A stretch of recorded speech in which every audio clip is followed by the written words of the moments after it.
sitting here in my living room and I just can't seem to shake the gloom. I'm pissed. As we move forward, let's see what. As we skip after that night at the at the end nightclub, we're doing like roughly about a 4-year time skip since like the last session. So, all right, starting kind of montage style over like events of like what's happened. Starting with Brian, you have been working with, and I'll give you opportunities to make like rolls and stuff to see like success over the time period of like any goals that you had. But you have been a lot of things I wanted to do within that time skip, so maybe don't start with me. Okay. Like a lot. Like by the end of this, I should have a full-on like underground fucking like army. Should and will. You are really overestimating your ability. Like, I'm not like talking greatly. like army as in like massive amounts of people. I'm talking army as That's in what like army 30 is. to 40 people. You're talking about a gang, and even that is that is a crazy amount of people to get. Guys. Watch how I get it. I have a plan. This is a cool idea I've been coming up with since like the beginning of doing this shit. Guys. Give me a sec. Okay, let's start with Leopold then. Oh God! Throw me on the spot. It's what? You said 5 years? It's been 4 years since the beginning. Since you guys got to the city. And I hate to be troublesome myself. That's why I was asking about dragons earlier, because I'm not sure what Zyla would have been motivated to do. Basically, he would have stuck close to Mom, helping her out, help the community by fostering the growth, get closer with Demar, and just build up his relationship with Zyla. If she wants a family, he'll work towards that. Zyla. I know it's very summarized and it's not narratively shared. It's fine. We'll start one subject at a time. Zyla is she's very easygoing. She leaves probably at least once every.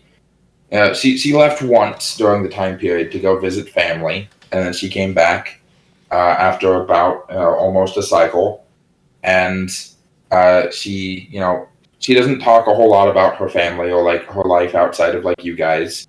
She's very simple. She likes spending time around people. She likes just walking around the city. She likes pretty things. She likes she has a somewhat morbid sense of humor.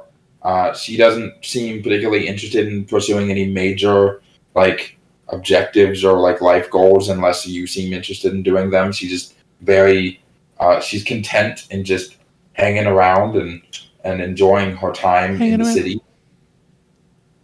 Huh? Just hanging around? Yeah, no, that's cool.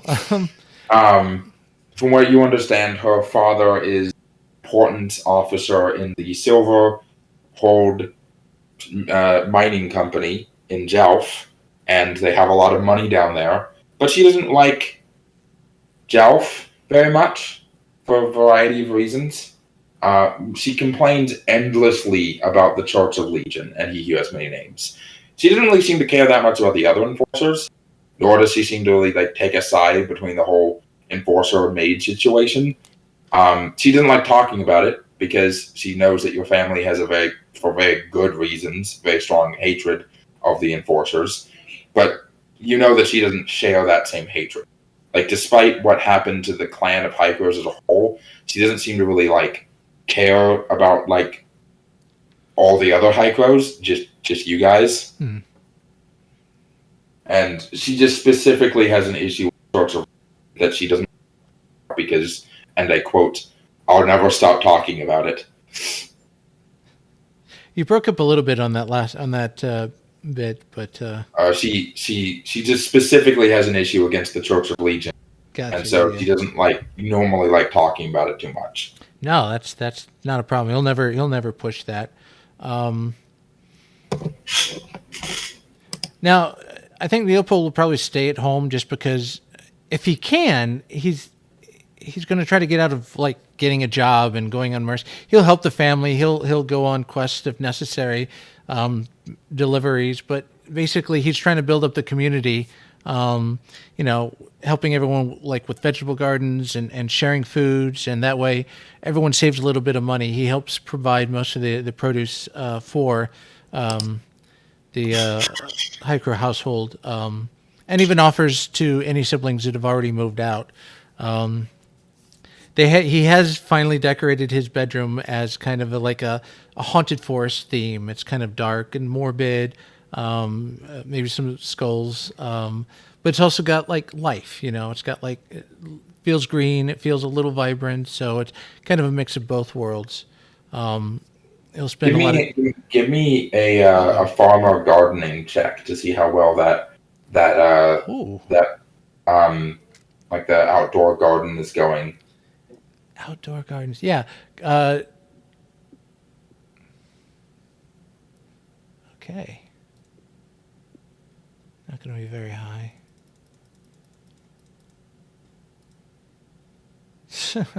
16. 16. Okay. Which is low for him, actually.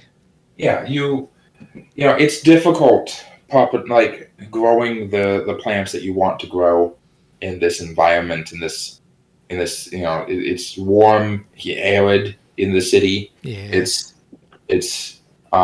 There's high winds that come through kind of like the canyon areas. It's kind of stormy, but also arid at the same time. Not a lot of plants like to grow in this environment, but you have a green thumb, and you've got Demar's blessings, and you can make everything grow, just maybe not to the same vibrant level that you would in a more aerated area. You make a few contacts in the city, people that like to buy your produce. Obviously, groceries, like restaurants and grocery stores will request specific types of vegetables, but more interestingly, there are people in the lower parts of the city, the under dens, the underground sort of like irrigation tunnels, and with like a lot of the poor people, very poor, like as in like homeless level kind of people like to live. And there's some stores down there that sell some less than ideal, less than legal merchandise. And you've been approached during this time period about growing plants that could be made into poisons, and that they would pay you very well for this, or when the produce is provided. It's difficult to get their hands on the correct, and the plants themselves aren't illegal. It's just the selling of poisons without like a proper license or government approval. So they're the ones putting their necks out more than you are. It's up to you on whether you take that sort of opportunity on. I'm not quite sure that's something he'd be. I mean, is it poisons against other people, or I mean? Well, yeah, the rat poisons, but also like it's poisons that like inhabilitate your movement or slow your blood clotting. Like clearly. The people who these people are selling to are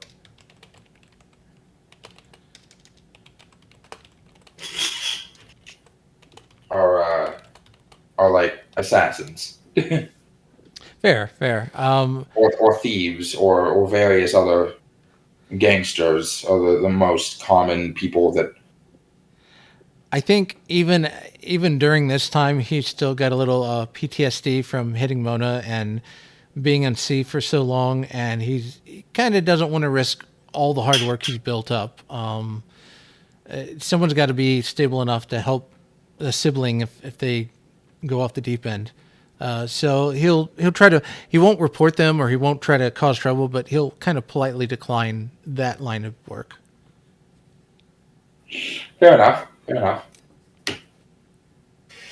Okay.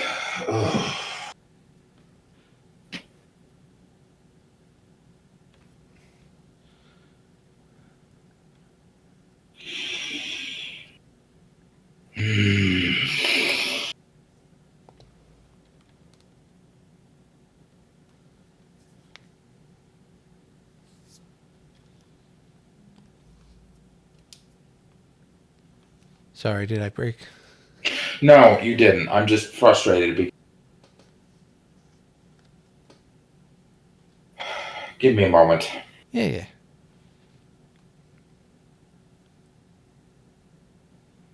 And again, I apologize for my lack of confidence because I'm still learning. No, you're like the perfectly humans fine. and their cultures and things like that. So I don't want to narrate something that seems unlore-like.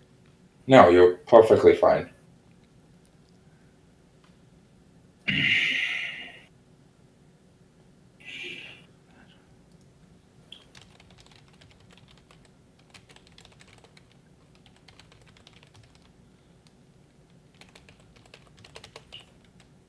I am frustrated, and I want to explain why. I said at least 3 different times, and each of those times is likely on a recording, that the time skip would be happening, and that the time skip would be taking you to cycle 5000. That was the plan. It would be taking you to cycle 5000. And I reduced that time skip. No, I want to address it because I want people to have fun. So Okay, Dan. Here's the suggestion. Just like, fast forward our being born. Like, make it so that like at the beginning, Mona was like 19, and that would make me 18. Okay. Huh? If at the beginning, I still want to explain. So I understand you'll get over it, and I understand that your upset will not last forever. But I want to explain my reasoning so that I am being transparent.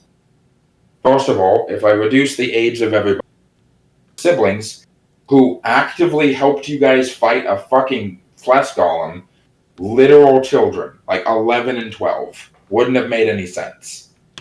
I mean, and it would right now it would make them they would only just now be old enough to help you guys fight. Like Carver helped you guys on that mission. He's a teenager. I disagree with that. I think someone who's like 12 can definitely like fight. At least in this setting, yeah, 100%. Are you going to let your 12-year-old little brother come help you assassinate someone?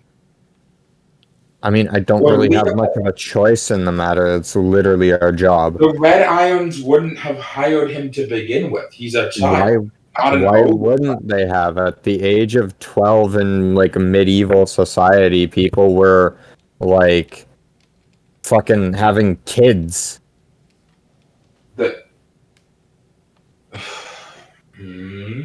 Okay. People were working out on farms. They were drafting people into the military at the age of 12 in medieval society. No, not always, not usually. That's actually the minority of cases. I do want to just add real quick that on our lore, Doyle did kill an ogre at the age of 1. By accident. I know. It was just by accident. Okay, but okay. I want. This is becoming something. I was explaining to Tom why I was upset. And again, like I said, it will pass, but just Dan, a human being drafted into a military thing at the age of 12 would almost certainly be extremely normal in society like Kavagatha, where you need soldiers. Now, you're correct. Why would these guys hire a 12-year-old? That is a very valid thing for you to say, why would they do that? But this is also Newport, run by Calfars, and everyone here is scummy. Yeah, that's fair. Okay. The reason time skip is happening specifically, and why it was originally why I wanted you guys to catch up to Cycle 5000, but I'm okay with it not catching up to Cycle 5000 yet, is that there's a considerable amount of time where Leopold, Locke, and Brian were under essentially slightly better than literal slavery to the Red Irons for years, where nothing major happened in the story, other than No, I thought development. I was under the impression that you said we had to work off our debt for 3 cycles. Yeah, I That's said what you 3 told us. years worth of cycles, which is I like heard 3 cycles. if it was 3 cycles, then I guess it's of just time skip.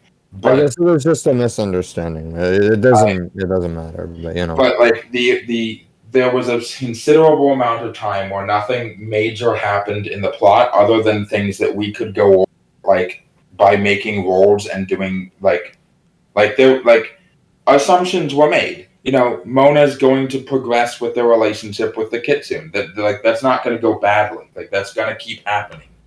Then the relationship is going to be more cemented, and they're actually going to be in a relationship. May I interject? So, I was telling them this, and I'll say it here. I had a time skip in Flameheart that I believe was completely 100% necessary to the story because a bunch of players just had actual children. Like, they just had kids. And there was no way, realistically, they would be able to do anything because of that. In this case, what you're saying is, oh, well, nothing would progress in the story, but you don't know that. Things could happen. We could do actions that will have progression. And now, if you want the time skip because what you're actually saying is there's this event that must happen at this time for reasons you guys don't know, and that's what I want to happen. But please don't say there would be no progression with your story. There would be. Okay, that's a very valid point. It's better for the overall narrative to have a time skip, and I'm absolutely okay with having little mini scenes during that time skip period to wrap up like specific things that would have been going on, and I'm cool with that. But I want to get to a specific so that the narrative about that you like the tip that you guys got involving the trip to Otis Mound can start, which doesn't happen for a considerable amount of time after you're done, after the slavery period is done. So I wanted to skip to the end of that, like when you guys are no longer indentured to the Red Irons. There's also a few things that can just, in general, that you can do just to help out. From what I can see, there was obviously a miscommunication between you and Monkey. He thought 3 cycles. You thought much longer. You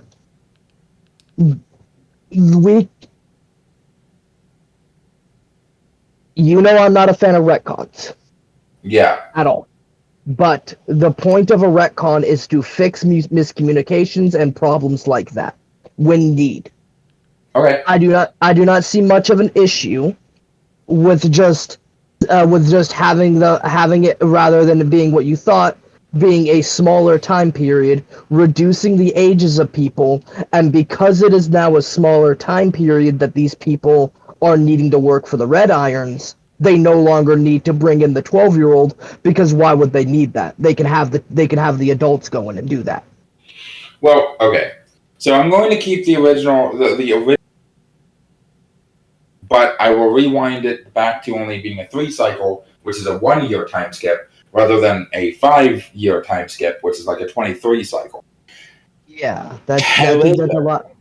I think that's a lot better. However, I want verbal agreement from all of you. There will be a time skip during the Otis Mound time period. There will be a time skip to Otis Mound because it's a very long trip.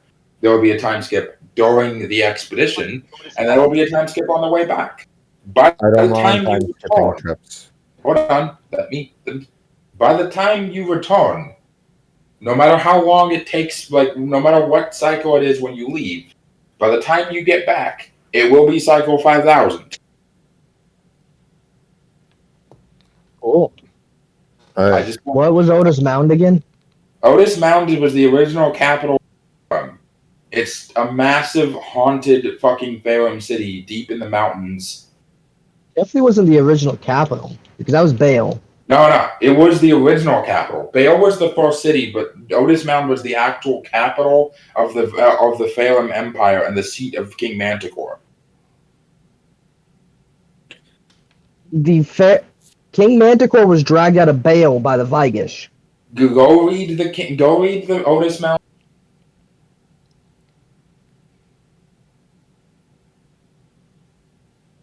It's very confusing. I know. I know for a fact he was pulled out of Bale because the Vigish invaded Bale. That's what they invaded.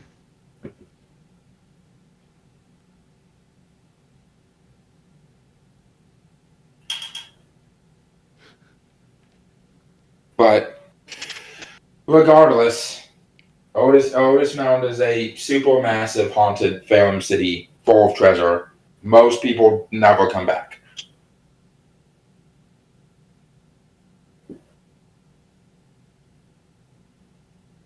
Okay. Yeah, okay. Cycle 3111, day 70 through cycle 3151, day 4, Vigish attack Bale. Having received divine inspiration, the Pharaohs are traitors of the soul to the Soulsmith. The Vigish wage their first war. The Pharaohs are amazed by the Vigish's tactics and the crushing defeat. Manticore, the immortal king, is imprisoned within the specially made gold idol. Much of value, albeit Vigish do not... it's taken from the city of Bale along with many slaves and Pharaoh. Yeah, it's true. Yeah, but Otis Mound is also listed as having been the capital of the Vigish of the Phalim Empire under the Otis Mound section of the geography. Anyway, we shall continue. I will let me edit the ages, but I'll do that. It's been a cycle time skip, and 3 cycle time skip. Instead of 23 cycle time skip. Also, it says original home, not capital. So, that also doesn't make sense. Bale was supposed to be the first city. Yeah, it's dumb, but that's what it says. I'm not. But you are right. It's filled with ghosts. Yeah, big old city, full of treasure. Anyway, so. I am gonna go to Morrigan because I think that last time and do during time skip. You kind of cut out there, so I didn't quite catch. I said I'm going to cut and see what Morrigan was doing during this. Going on, Ryan and Mona. So it's been a year. She would have spent that time doing taxes and trying to find ways to up the financial situation of the family, make it a better kind of Unfortunately, this becomes very difficult. You quickly realize. I will figure out your exact age in a moment. You quickly realize that the amount of money that you guys were able to sell when you first got here, of most of your more valuable possessions, that money starts draining quickly. Your uncle, his job, quote unquote, is just doing occasional odd jobs for people he knows that pay him once and tell him to fuck off. The fact that you don't pay a mortgage on this building is pretty much the only thing keeping you guys afloat. Leopold grows and or sells his produce for enough food to keep the family fed or pay for the family. Yeah. But without hearing without further successes from anything Morgan or Mona or Ryan have in mind, the families. I mean, you guys aren't broke to the point where you can't buy anything nice for yourselves every once in a while, but you definitely. It's difficult not to just be honest with yourself and admit you're poor, and it's pretty much just because Brian and Locke aren't getting paid. Like, if they were getting paid a mercenary's wage, then you guys would be much better off. But, like, they're essentially slaves. Am I getting paid a little extra or something? You get paid every once in a while when they need you for, like, barbers. Like when you do barber work for them, they do tip you. But I work hard to get as many barber hours in as possible. Yeah, and so... Like, I pull all-nighters. So with that in mind, we'll cut to... Oh, is that Locke or is that Tom? Or someone? Locke. Oh, so cool. We'll get him last. I was Hello. Oh. Yes, also going to add... Oh.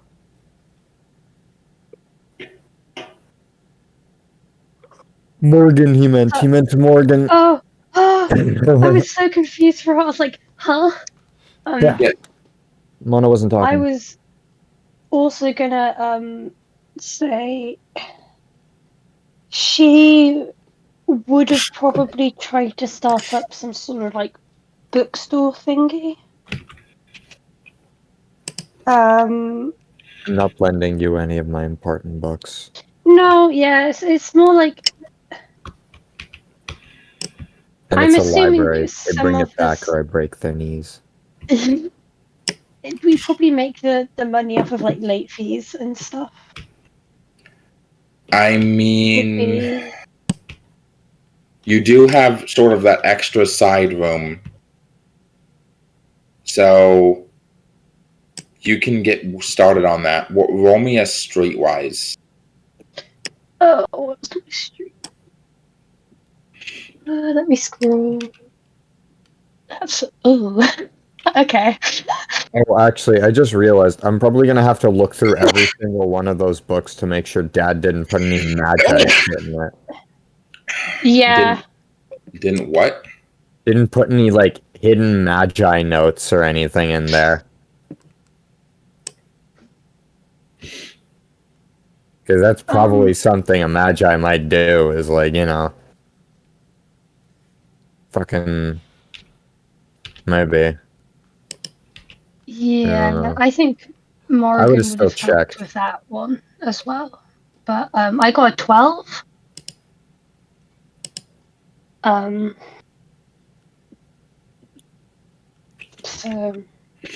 So it's difficult to find actual written books.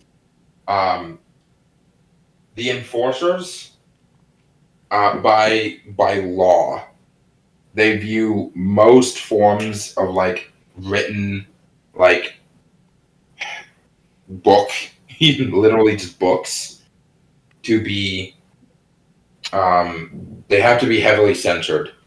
There isn't a presence of the faith,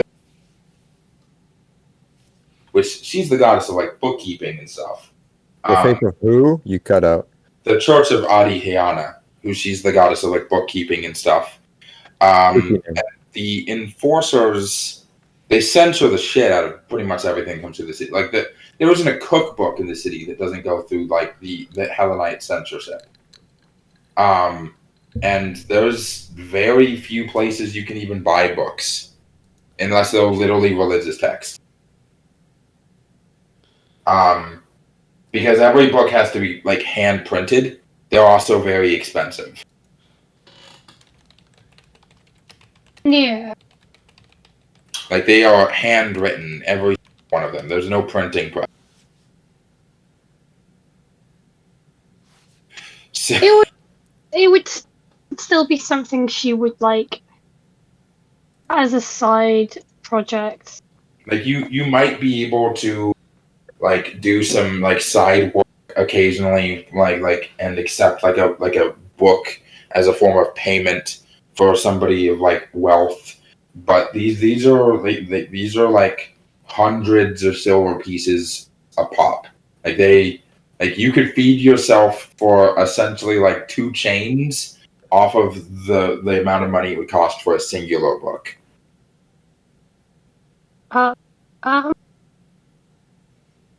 So if you're looking to like spend most of your, you could maybe like acquire 2 or 3 additional books. books for the collection over the period of like a year. How many books would you say I would have at the start? I mean, if you include Dad's non-magical text of anatomy and like herbal recipes and things like that, I hoard those. like maybe 7, and it would not be a stretch to assume you have them. You are breaking We have them. Yeah. Okay, I want to ask something. Because it's like sort of clear what Brian is trying to say is that he's not letting anybody else get them. Okay, all right. Did Dad leave a will behind to give to like determine who gets what of his stuff? Absolutely. Oh shit! Not. You guys never found a will or anything. I need to specify the books that I got. The books that I'm not letting anyone see are 2 types of books. The Magi books, for fucking obvious reasons. There was one of those detailing the path and detailing, like, it wasn't even like a specific spell book. It was like explaining the history of like trolls and the formation of the branches of magic and what the forms of magic were meant to be used for, and detailing like society before the Gods War, which is arguably more heretical than just having a spell book. Yeah. Now, I have a question. Because he directly gave me the fucking super like magic item. And did that have any other symbolism outside of this is my mace? Like, was it like this is like the head of the family has this mace? It's not really. I mean, it's not meant. It doesn't have. It doesn't have. Other than. I just need to know if there was symbolism to it. No, it has Armenian and a Harmon on it. Like it's a Lacunite mace more than a Hycro mace. Does that if that makes sense? Yeah, it was his religious. It was like the symbol of his position in the church more than his position as head of the family. Okay, then I can't stop this man from hoarding books. You can argue with it all you want, but all right. Here's the other thing: is because the other set of books that I am keeping, and I will have probably explained why to the rest of the group, is the books on medicine and like barber and like healing and herbs and like alchemy and potion making. The reason why is because the more people we teach about that shit, the more people are probably gonna like, the more of a chance that somebody else is going to get to do it. And that means that like, this is Brian's thought. Brian's thought points on this is the more people who know about it, the more people who may want to actually start implementing it for themselves, meaning the less of a monopoly I get on healing people. Yeah. The less money. Mona just calls you fucking stupid and tells you to let like other family members who want to read the books. Oh, I let the other family members read it, not anyone outside. Yeah, so what he's saying is that I'm not letting it into the library. He's sharing it with the family, not the library. Okay, as long as you're not hoarding it from fucking I don't care if the family uses it. I'm not letting it be like part of the library. Sorry, I should have specified that. Continue on. I'm excited to describe what I'm doing because it's gonna make Dan sad. Okay. Well, sorry for interrupting so much. So in that case, you have like a library of 5 books at the moment, which is still impressive. Not a whole lot of people like really know that they can just come and rent the books, because in word of mouth. And gonna be dead honest with you, about 80% of your neighbors don't know how to. I mean, Morrigan would probably try and make some money. Most of them also don't care to learn. Oh, well, those that do, she would teach for like maybe like a little bit of money. Because like most of the people that live in physical labor jobs, and you don't need to learn how to read those jobs. So reading is like an unnecessary waste of time. Well, Education gets in the way of an honest day's work. too bad. The ones that want to learn are getting taught is for like some money. Yeah, you garner a little bit of a reputation as a wise woman, like not like you and your brother both earn a bit of a reputation as like wise woman and healer in the town, like in the neighborhood. And when people have problems, like they don't know what to do, they kind of come to you for advice, money problems, relationship problems, those kind of things, because you know things, and they don't have time to learn, but they have time to ask. Therapy. Like you have any fucking room to give other people.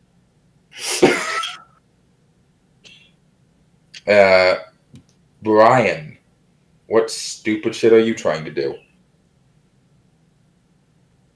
Keep in mind, you have like at least an 8 to 10 hours on the job.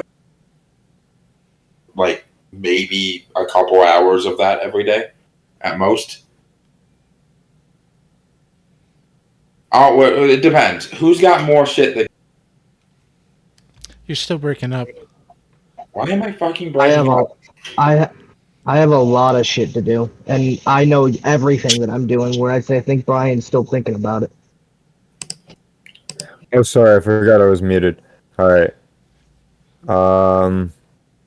I have a lot of shit to do too, so I mean, like, I guess whoever wants to go first goes first. In that case, I'll do his shit and then go to us. In that case, I'm totally cool doing Mona first. I just thought Brian would have a little bit less to do. So, yeah. First thing I'm doing is pretty simple. Once waifu Foxgirl learns that she got tricketed, and she's like, "Oh shit, I got tricketed." I start using her money and like the business dealings to begin building up my own business, as I wish to make my own mercenary group, and I'm looking for hires. Of course, I'm not stupid enough to think that I have anything yet, but that is what I'm doing with that relationship, and I'm helping her with that. That is hilarious. I was intending on making my own mercenary group as well. We'll work together on that. Just work together on that, yeah. Yeah. You can actually pretty easily enough. Where's the fucking picture of this douche waffle? Yeah, the guys that were like helping us. Yeah. Fuck. Uncle Gamlin. I know who those guys are. Yeah, I'll just tell them, hey, I'm starting my own like actual personal group. Like, essentially, she doesn't want them to be like rogue mercenaries. This is an actual group that are gonna have. There's a massive echo. There's gonna be a group with a code, and like they follow rules. They're sort of more military-esque. That work for other militaries or high-paying nobles.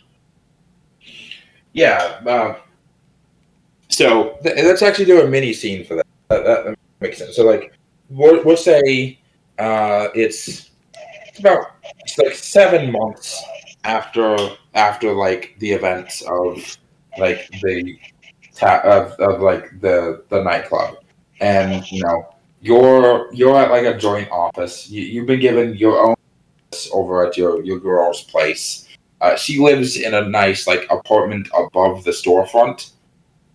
And yeah, she mostly sells. She has a store in Hightown that sells, and the business primarily focuses on like expensive shit you don't need but you want, like silks and jewelry and shit. Awesome.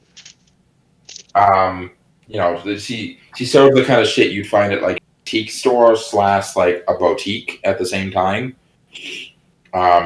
Most of her clientele are like people who are buying shit to make themselves look richer.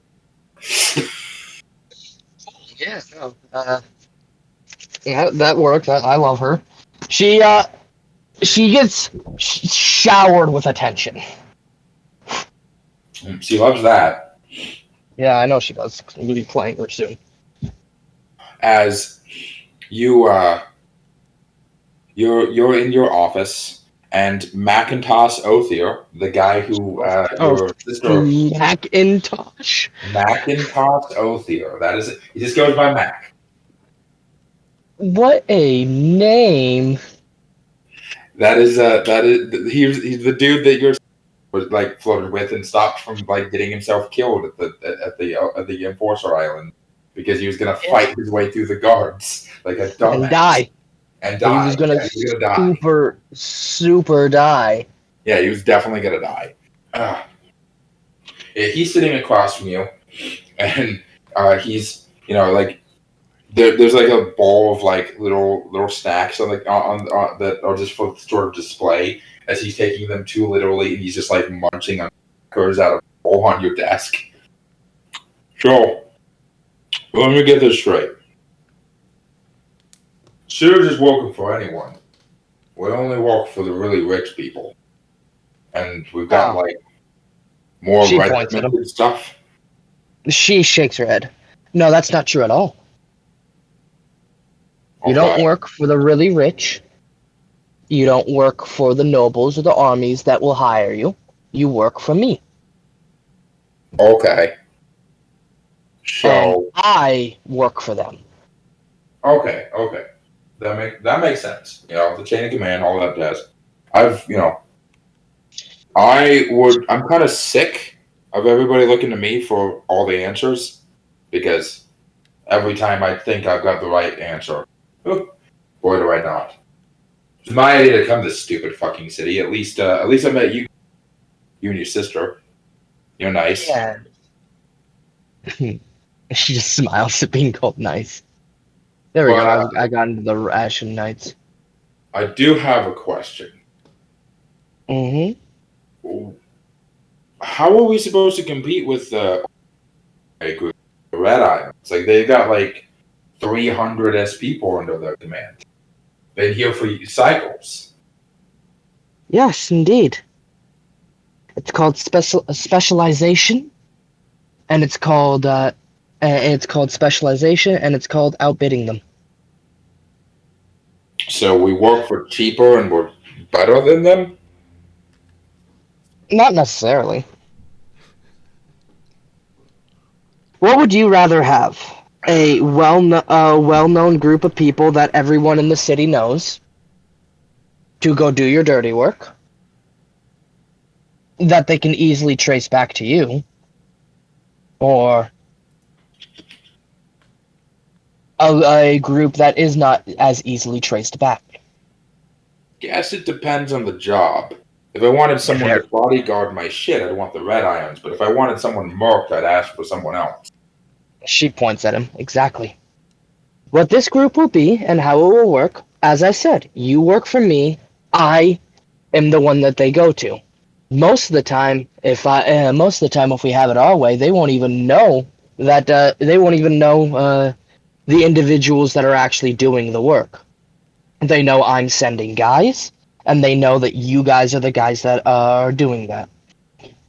It gives you a bit more freedom to do as you wish, as you don't have to follow their codes and their restrictions, you have to follow mine. And of course, I will work with you and your group to come up with better codes. To come up with those codes. So, are there any, religious obligations? Because, the Red Irons, they don't have any. But there's other, smaller mark groups that are, Cassadorian, Moolish, and, they follow specific ideals based on that. I know you're that's where you worship, but is that the vibe of the gang? Or is that just you? I don't see much reason to have anyone follow a religious obligation. Wouldn't it be nice if you all joined my faith? Of course, it would. I would like to have more members in the Saviors of the Subjugated. But, am I going to force you to do so? Not at all. feel like that would be a little contradictory. Subjugate people to worship the savior of the subjugate. We're not trying to subjugate no one. That's not the motto of our group. Oh no, I know. I was making a joke. I was just saying it'd be funny in like a kind of hypocritical way if we're trying to make people worship her. Does that make sense? Yeah. Yes. Though I will let you know this. She leans back. This group might work functionally different than what you might be used to. On a level that I haven't quite explained yet. Well, what I'm used to is we get hired to do a thing, and I tell the boys how to do the thing, and I tell the boys that are best at different things to do what they're good at, and I leave the boys home that don't need. Yes. Well, you see, as we will be a contract group. That is exactly what's sorry, I'm trying to. As we will be a contract group, you will be under contracts. It is not word of mouth. It is not you do this, I pay you this much. It is birds. It is someone comes, gives us papers, and we follow through with those papers to the letter. If they tell us we need to kill 20 people, 20 people will die. There is no fleeing, there is no leaving. Okay. We do as the contract states. Okay. Question. Mm-hmm. Do we do to the letter of the contract, or like more like okay, if what we know they meant? So we do it to the letter of the contract. Okay. Because let me give you an example. Let's say someone hires, like someone's got a house on a hill, and there's a bunch of bandits nearby, and there's two ways up the hill. There's like a cave system that leads to that opens up near the top of the hill, and then there's a road that goes up the side of the hill. We're contracted on the literal writing is to kill anyone who resembles a bandit that comes out of the cave. But a bunch of bandits come up the side of the hill on the road. Contract states the cave. So but the issue is he can't pay us if he's dead. That's where you're wrong. How does a dead man pay us? The contracts are funny that way. Does that dead man have any kin? Does that dead man have any siblings? Does that dead man have friends? If we do our job but the man dies, we then have right to his property. We then have right to his money. We can take as we see fit for the job that we did. Right. Okay.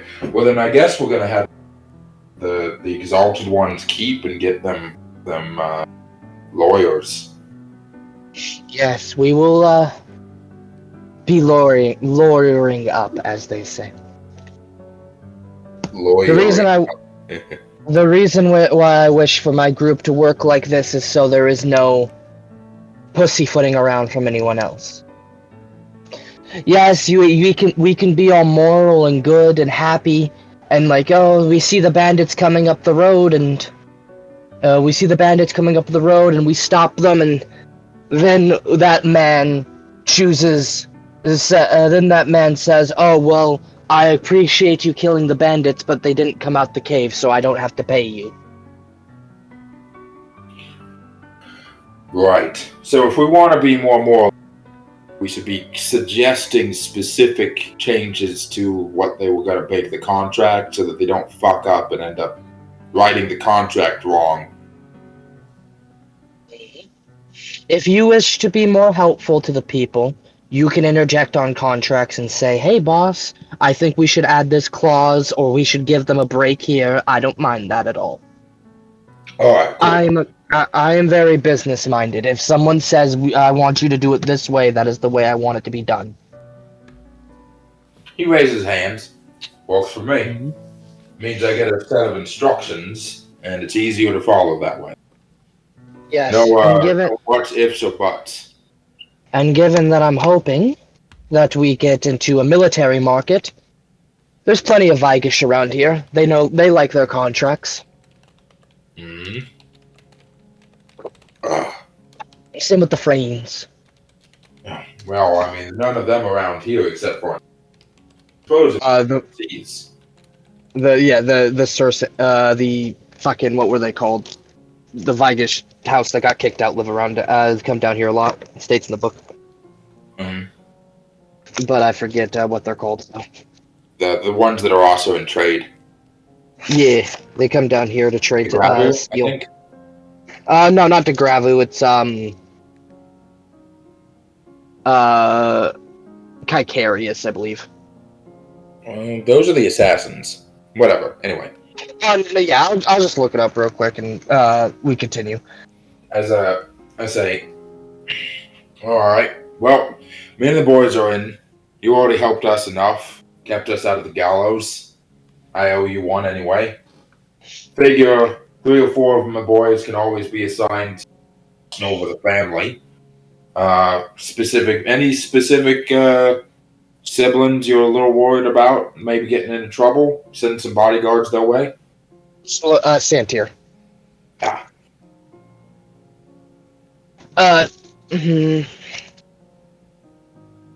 Not necessarily. I wanted to talk to you about something, though. About your men, your boys. Right. You understand, by the very basis of the work that we are going to be doing, while they will be they will be more safe on a legal level, you all will be participating in much more dangerous jobs. Dangerous. Right. Okay. Listen. I know I haven't really been the bragging type, but there's a reason we had confidence in being able to play out. I mean, in hindsight, being what it is, we still would have lost. I didn't realize how many guards they had, but we've held our own against forces twice our size. We fought monsters, walked out with only one casualty. She raises her hand. You fought Elysians. He thinks. There was one. We were hired to protect a merchant through his caravan. Turns out he stole a bunch of stuff from a town a while back. We still protected him because, fuck, he's a thief, whatever. A bounty hunter came along, nabbed him with one of these, like a net ritual, like a bunch of light, just wrapped him up and was going to drag him off. And we were like, nope, that's our paycheck right there. What you're saying. What? I'm going to rattle off a few potentialities here. All right. And you let me know if you have fought them. Okay, let's go. A regimented human militia group. Nope. Okay. A fully armored Vigish military battalion. Whole battalion? No. One dude though. We did fight a guy in full plate steel. Yeah, I bet he wasn't very easy to fight. No, we used a lot of spears on him though. Plunk holes in the armor. Now imagine about 20 of those guys, all in a line, knowing exactly what they're doing. Damn, that'd be tough. Mm-hmm. This isn't monster hunting. This isn't protecting thief merchants. This isn't guarding a local noble. This is being hired by military groups or important individuals that seek to have a military force behind their actions. Okay. I see what you're saying, but from my perspective, not only do you plan on hiring more people, obviously, but we're going to be better outfitted. You know, we always had to buy our own equipment, and sometimes... She nods. That's the plan. I also want to get you all better training. That is what I'm getting at. I'm going to find probably a Vigish drill master and he is going to help train your men to be more regimented, to work better as a team. This will be this will be no expense to you. Free training. Might be a bit difficult and a little restrictive of what you're used to, but I'm certain you won't complain. Try not to. And then once training is done, I will work to begin procurement of better arms. Hopefully at the very least, I will be able to arm you all with at least one steel weapon.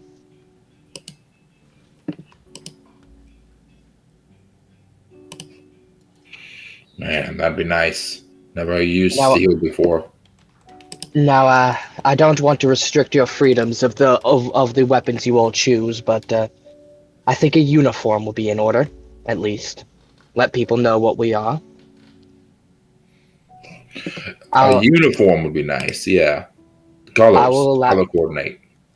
I will allow you and your men to choose this. I care not. Though preferably, it will be the colors of my faith, Loctive. Which I need to go get real quick, because there's actually very specific colors.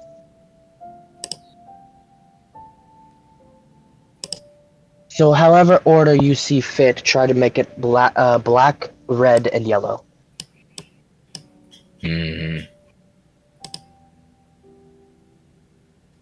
Shrugs. All right. Well, you get that. You get those lawyers. I'll get my men in order. Let's get this going. Very good. She offers a hand. He shakes. As he's shaking, she puts a bunch of papers in front of him. As he realizes these are contracts. Groan.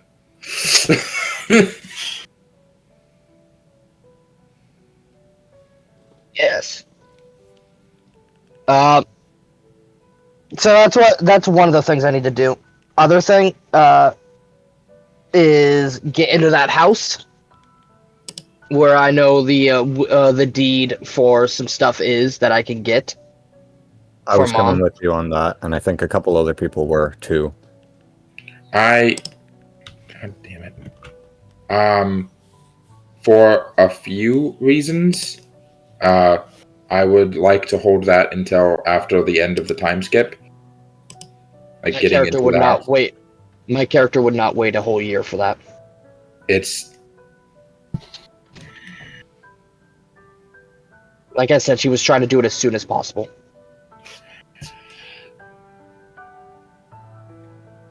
Well, Dan, at least describe what happens when we scout out the area. Well, and that'll be a start, and then we can decide how we want to go about going into it after that, and maybe, if depending on how well guarded or something it is, it might take us actually like a year to get prepared for it. So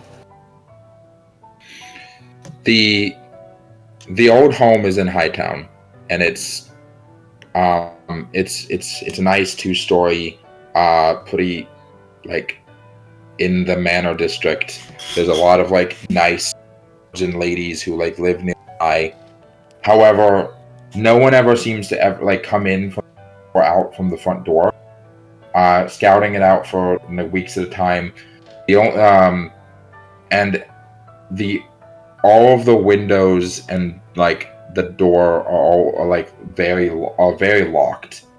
If you go to like a city guard ask you there, they say that it is owned by a Lord Harrowmont, who's a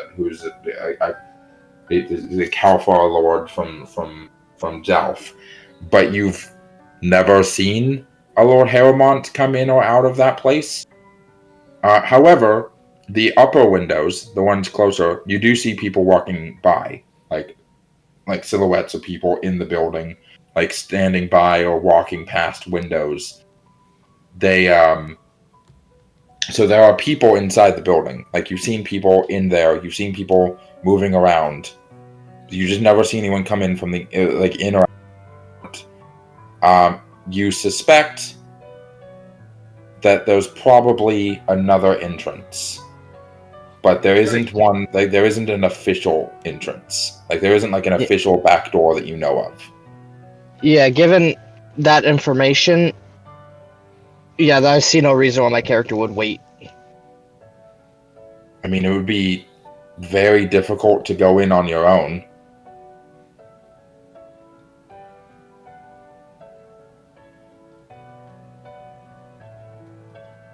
It'd be easier to wait until your brothers are no longer, like, restricted by their obligations to go in and help you.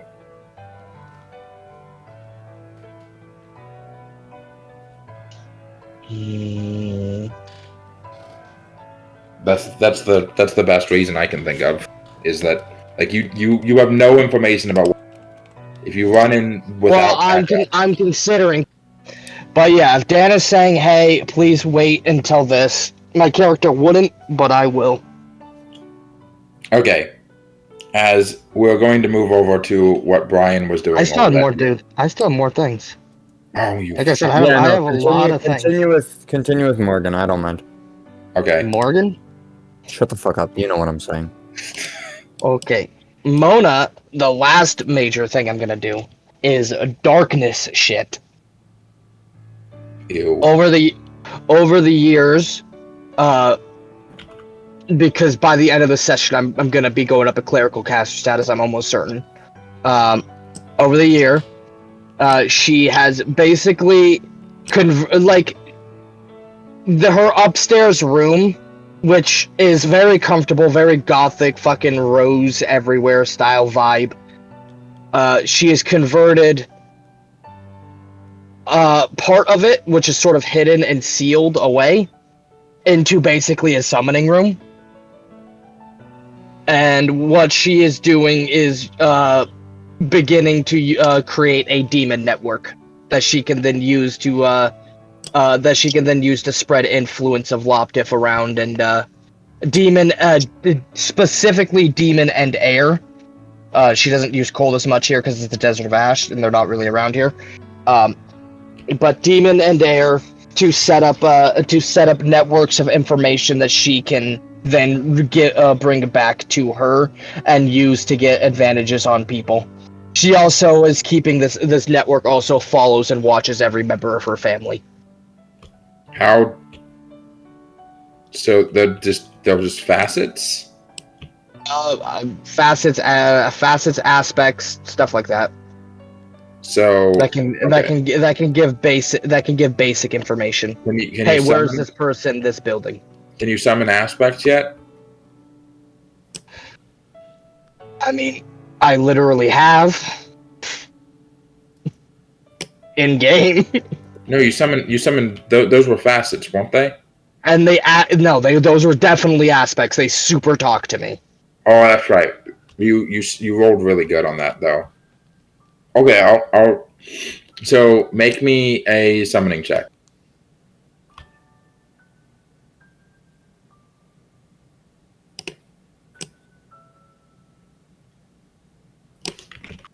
Hold on.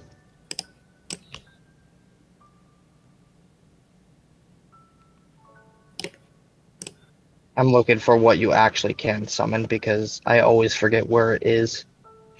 Summoning air. I'm pretty sure it is. Summon air spirit in 77 Thrones.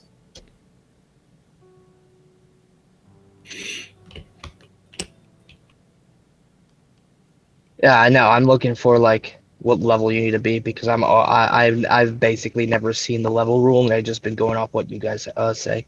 Summon air spirit, 77 Thrones. Yes, I am reading that out, Jordan. Oh, okay. It's a super long thing to read. Like, isn't it like fucking almost half a page? Yeah, but you don't need to read the whole thing. You just need the table at the bottom that lists the level equal spirit type. There's a table? I didn't see that. Yeah, cast status 3 for 2.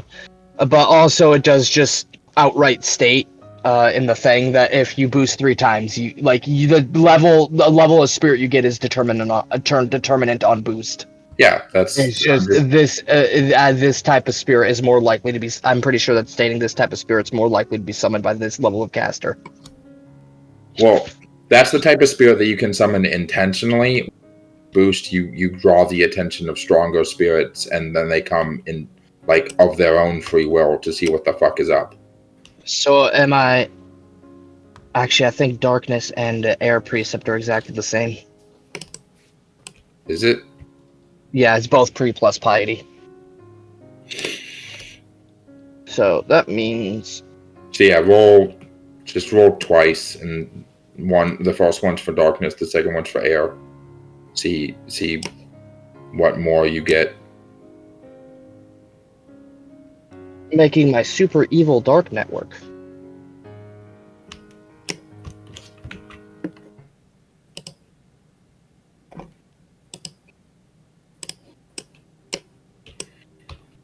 Yeah. Luckily, I actually redid all my XP and did it properly, and I also now know I have 5 piety instead of 4. Because I gave you piety and you didn't always count on the sheet.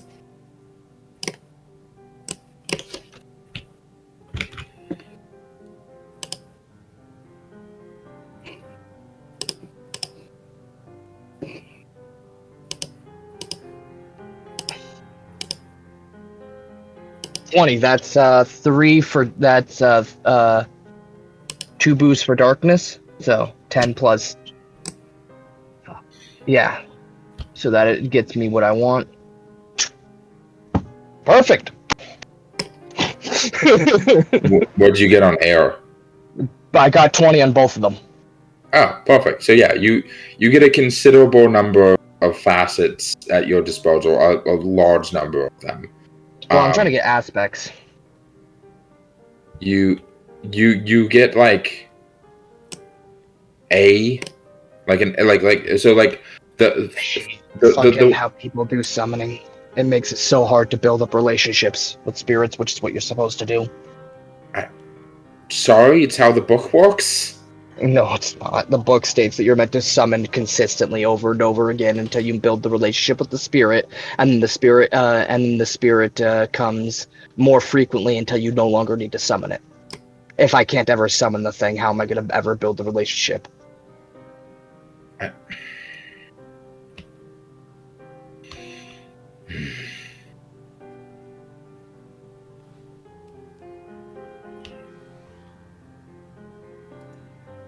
By the way, I am doing tribute summon, so I have fucking like rats and stuff here. Yeah, that makes it easier. And the tribute for, I'm assuming, like incense or wine or something put out for the air spirits.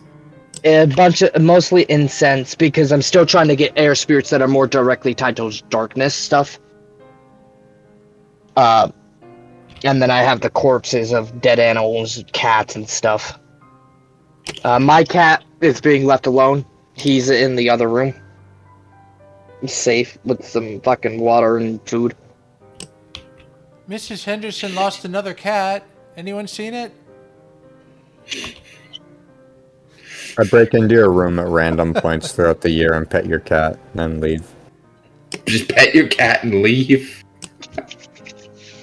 Look, Oliver is a good cat. He wanders around, and he likes to listen to Linkin Park. As every cat should.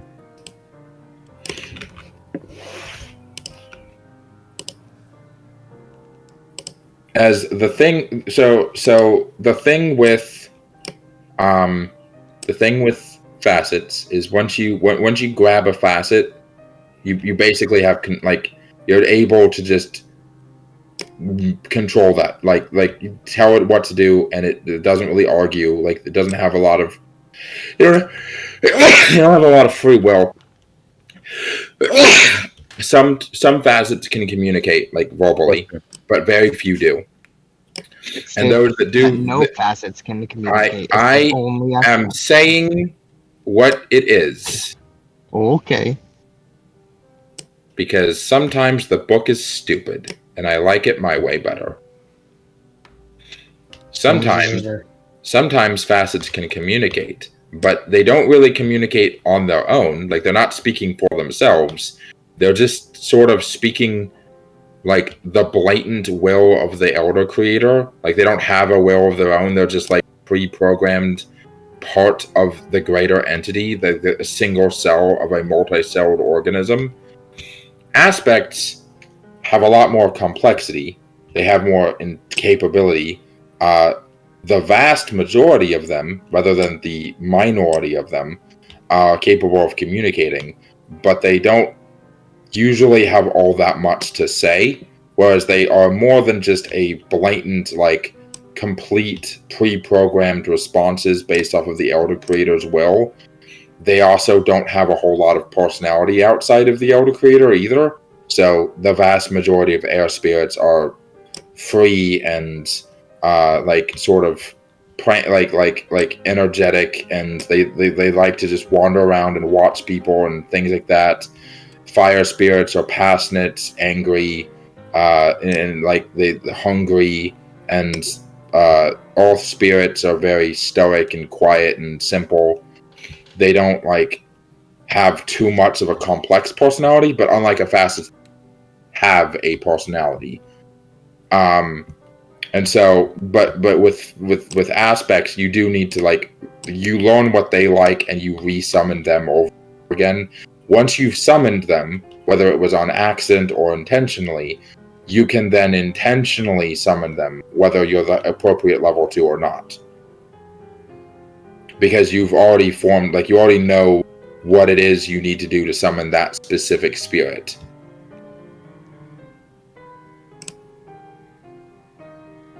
So you've over the course of the year, you've a couple of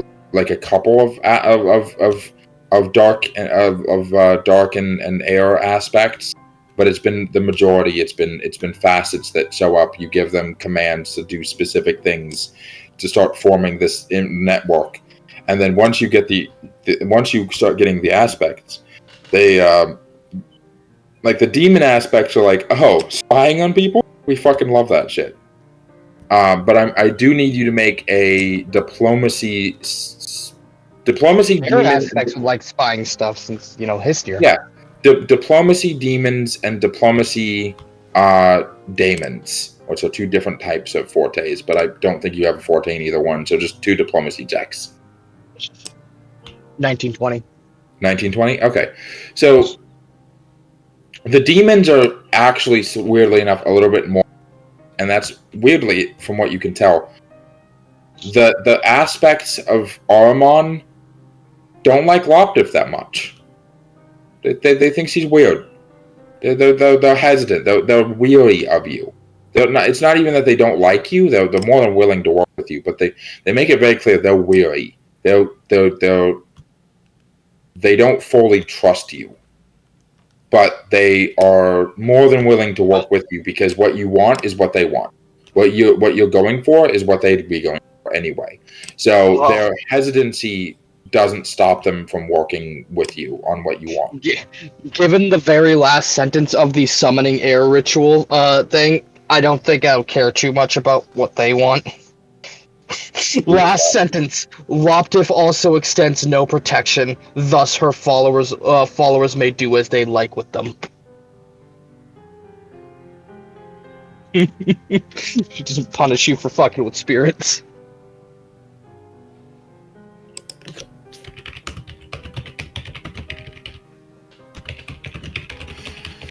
Yeah, no, Loptif doesn't give a shit what, like, if you need to compare spirits, she like, religiously speaking, you're not going to get in any sort of trouble for it, unlike most other religions. The air spirits, however, they're just like, oh, gossip? We fucking love gossip. That sounds great. That sounds like a fun time. What are you going to use the gossip for? You're going to spy on these people for, like steal their money? That sounds like fun. That sounds funny. Let's fuck around. If I have my network made, I'm preparing to be able to get higher level stuff, and appeasing spirits because I want them to like me.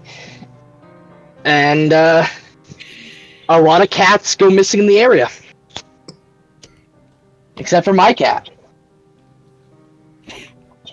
My cat's an indoor cat. He doesn't get to go outside too often. He also doesn't really like going outside, so. Yeah, okay. So now we cut to Brian shit.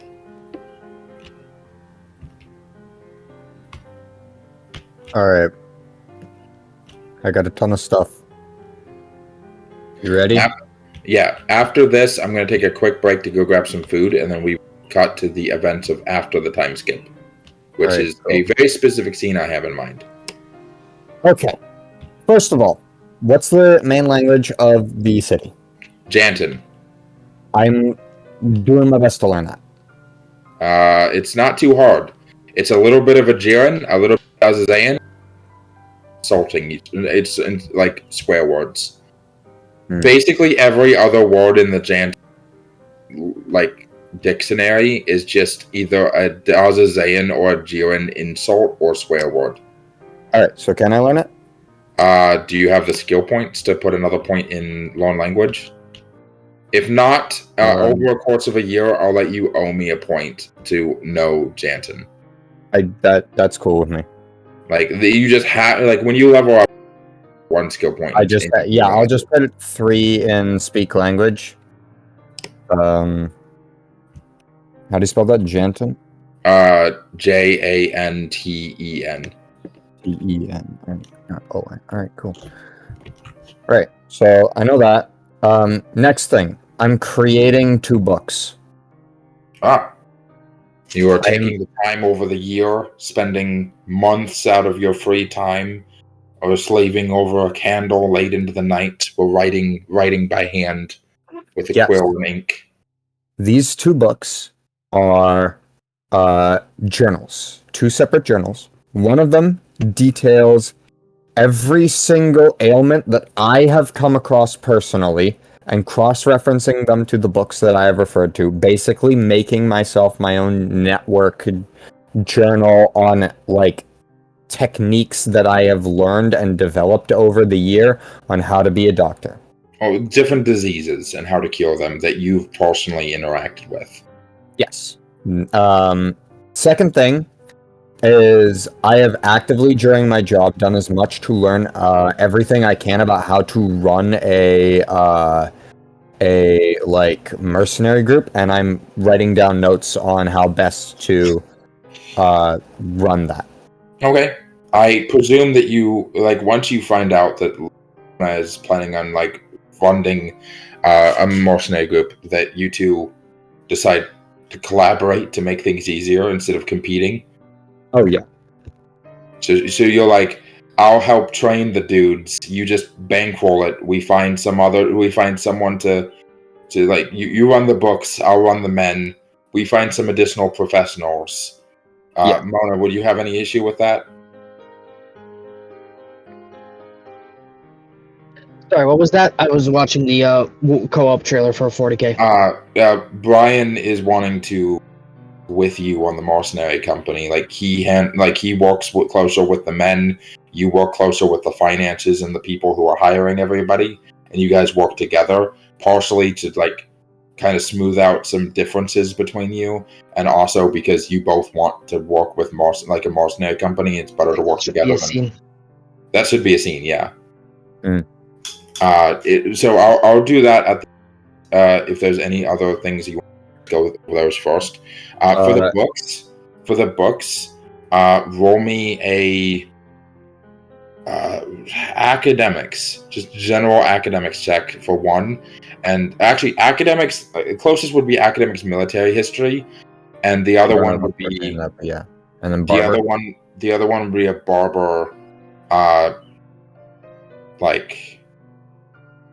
Let me actually check what the fortes on barber. See which one would apply the most, depending on. So the first one is for the book of tacticians and how and logistics on how there's a section on logistics on how to actually business wise how to run it. And then the next one is strategies on military formations. It looks like a fucking football. Yeah. Fucking. Yeah, you've been yeah. So the first one would be academics, military history. So warfare, academics, warfare. 23. Okay. You mostly focus, due to being. I got an 8. 28? I got an 8 plus 2 4s plus my modifier is 7, so that's 23. Oh, 23. Okay. So, the book mostly focuses on how, like, humans, like human militia, human, like, strategies, human mentality, because you understand that, like, the way that the race that mostly composes of the mercenary group thinks makes a big difference on the way that they do things. Like, Viguses, ogres, and humans are the same way, just because of the way that they think. So you know, because you are human and you understand humans better than other races, you focus on humans. And it is over the course of the year, tactics, specifically how to engage with races, how to, like, how to best bring down a raging, how best to deal with, like, angry Farum, how best to handle a full-plated Vigus, what various different formations work better in different situations. And you've been studying under, like, the captains of the Red Iron, who they all find you a little off-putting, but not in inherently a bad way.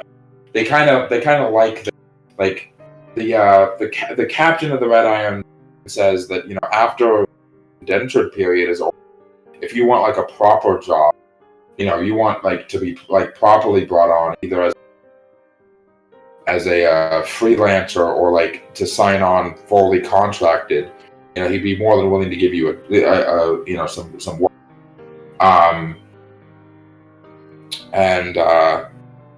He would have said he would have considered it.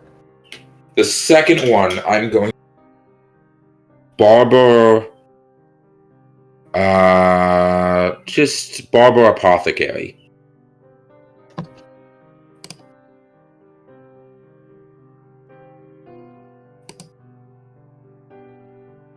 All right. Hopefully I get something good here. Oh, 22. 22. Okay. So,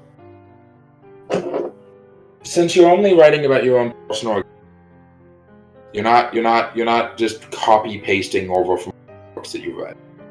I'm taking my own experiences, writing them down, and making similarities, and specifically noting things that helped from the book as, like, side notes on, like, the sides of the page. Say, like, any more info, like, expanded info on this. What I mean is, like, so and so book there. What I mean is, like, in your father's book, there's descriptions of diseases that you've never come across. You're not writing about those. You're right. Yeah.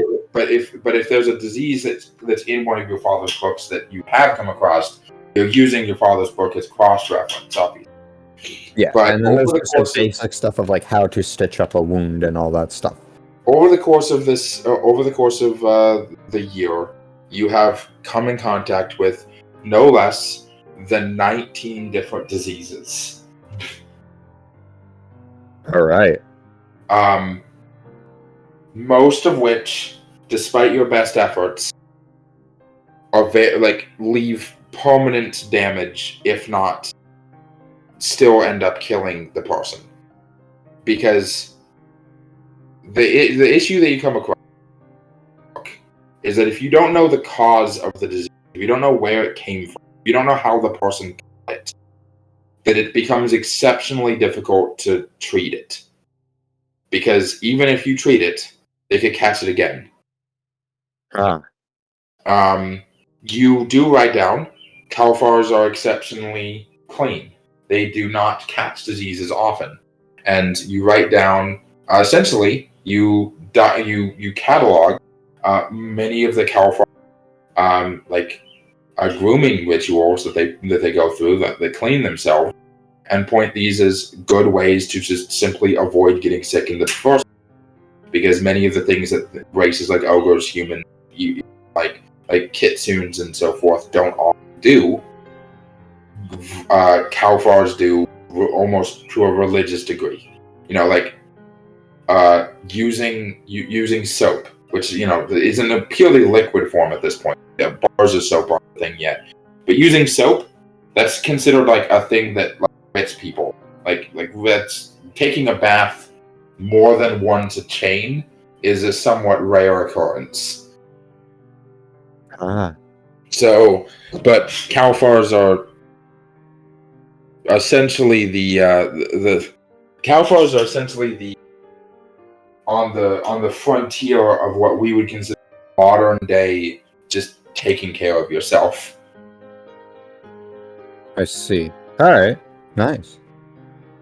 And the final two things I want to do, I'm probably not going to be able to finish it based off of how much time that I've already put into making these books and all that stuff, is so the first thing I want is I'm going to reread through Father's old book on mages and how things worked, and I'm specifically going to learn as much as I can about chronomancy. Right. So and Dominus, but I already have probably read through the stuff on Dominus many times over. It's the chronomancy. Yeah, you would understand. You don't even need to make a roll because you've had your father taught this anyway, and you've read through this book when you were younger. He let this is a book that he let you read because he wanted you to understand the lessons in it, which you didn't take to heart when you were younger nearly. The point of the Dominus was never to control. In fact, it was never called the Dominus when it was simply called psychomancy, the path of psychomancy, the path of the mind magic. It was inspired by the existence of it. It was inspired by the existence of dreams and the mindscape. And it was the third form of magic ever conceived. The first being the Oracle, the Chronomancer. The second being the Death Mage, the Necromancer. And the third being the Psychomancer, or the Dominus. The point of it was to remove the negative influences of art, to counter the abilities such as seeping into the craft that allow them to enter into your mind, find your greatest weaknesses and exploit it, to drive you to despair, to drive you to fear, to drive you to remove these negative influences from your mind, to find a level of tranquility, determination, and hope, to perpetrate a form of essentially magical therapy. The original Domini would remove depression, anxiety, phobias, fear, feelings of hopelessness, loneliness, negative, excessive greed or anger, and put people at to ease, make people feel better. However, the first forms of corruption came in a form of wanting to help, in Domini actively increasing and supernaturally increasing the love that married couples would have for one another, and start essentially playing God with how people felt and their love and their faith, forcing people to have piety in the trolls and the Thraxu.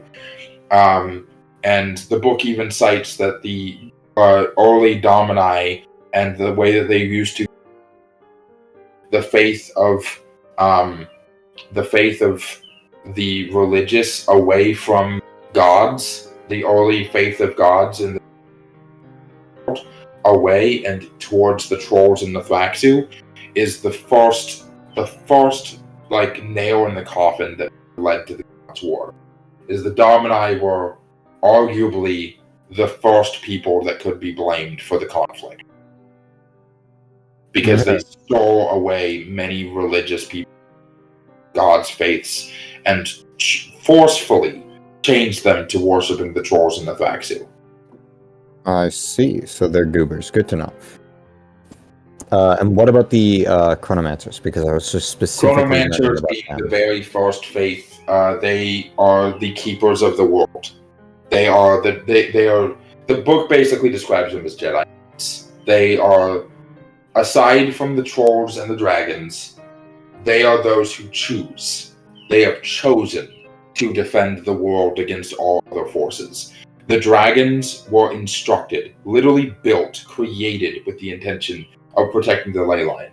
The trolls were also built, made, birthed into this world to protect it. But unlike either of them, the trolls made the conscious choice to delve into the manipulation of time to protect both it and the very world from Oromon. There are absolutely no other greater enemies to the Warlocks and forces of other than oracles left in the world, as the forces of Maybe. But yeah, so they're basically Jedi Knights. Like, ever since the forces of Ahura Mazda and Asnor wiped out in, like, the first War of Light and Darkness and the second, which was the Shadow Purge, the only forces that could be considered, like, the genuine antithesis against the forces of Ahriman are the Chronomancers.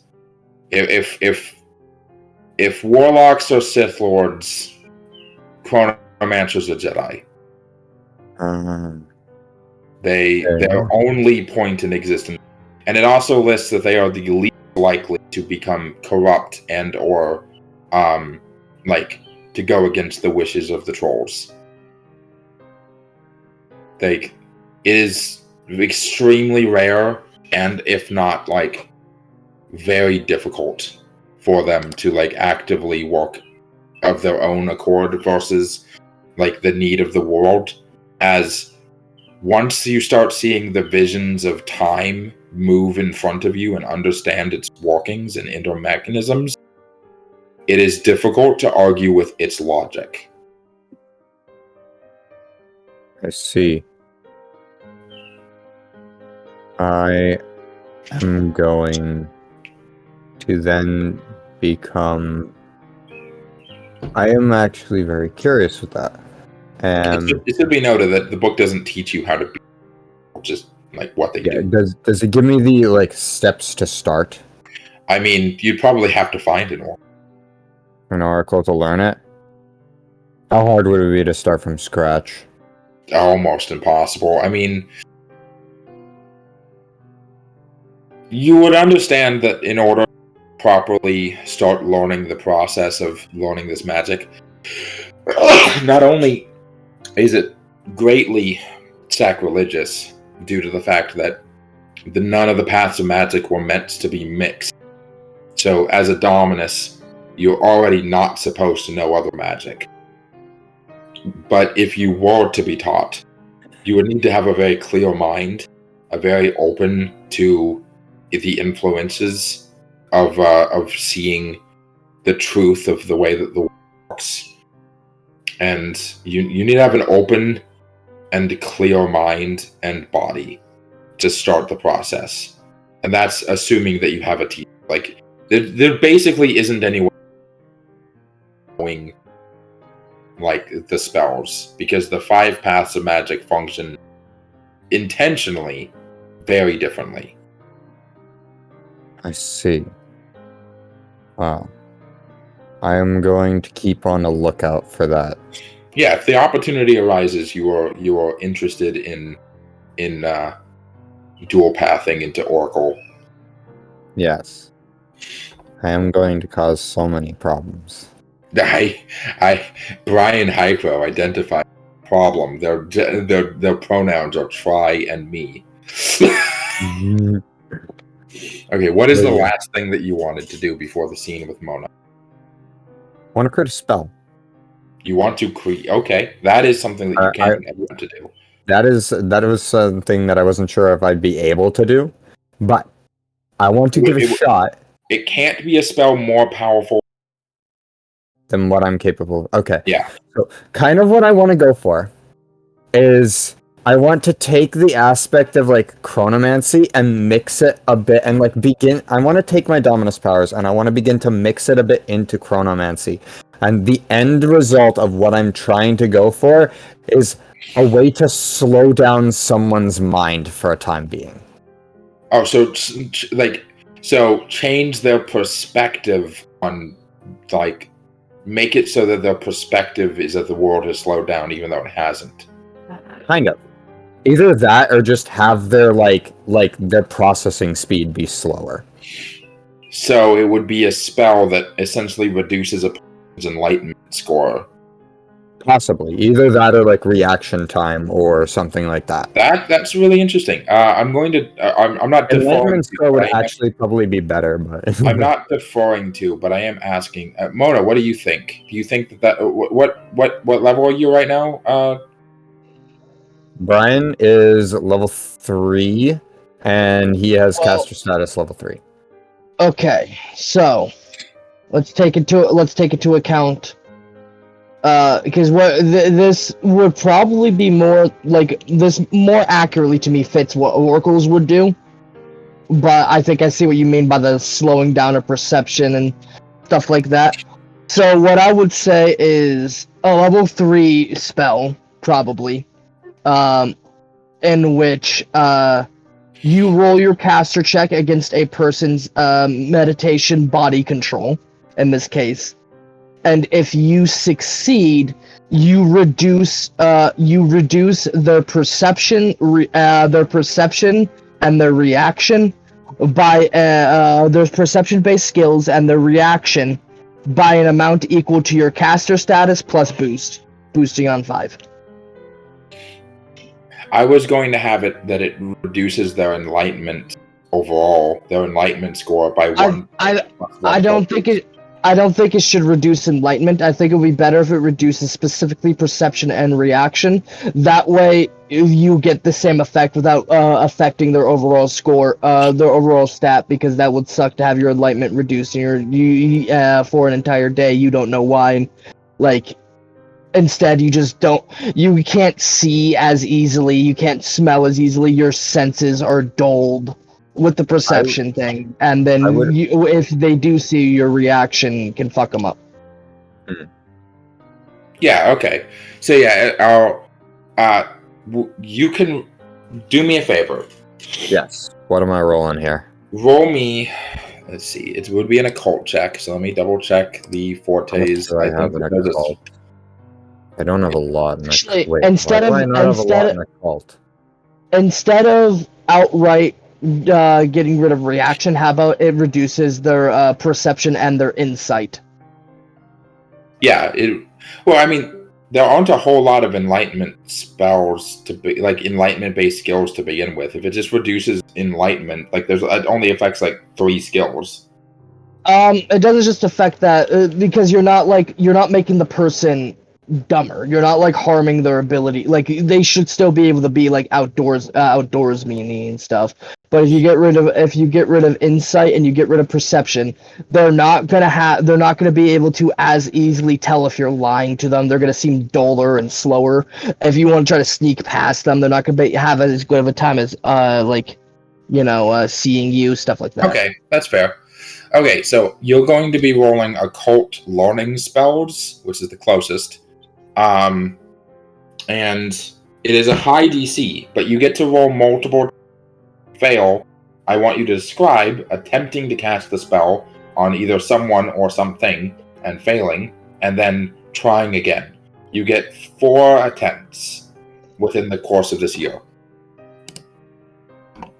Right. If you want to add a weakness to it, it probably wouldn't be able to work against people with an enlightenment score of 13 or above. But I don't know.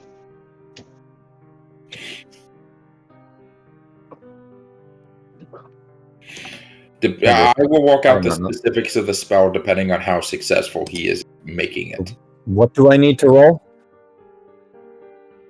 You're rolling occult learning spells. +9. Alright, hopefully I don't get shit. It's alright, it's a 16. 16, okay. So send me your sheet, I'll fix it for you while you're doing all this. Alright. Just make sure that I can edit it. Describe the first attempt of slowing a person's perspective or perceptions, not who you were trying to target and that it did not work. All right. Hold on. Man. you go. All right.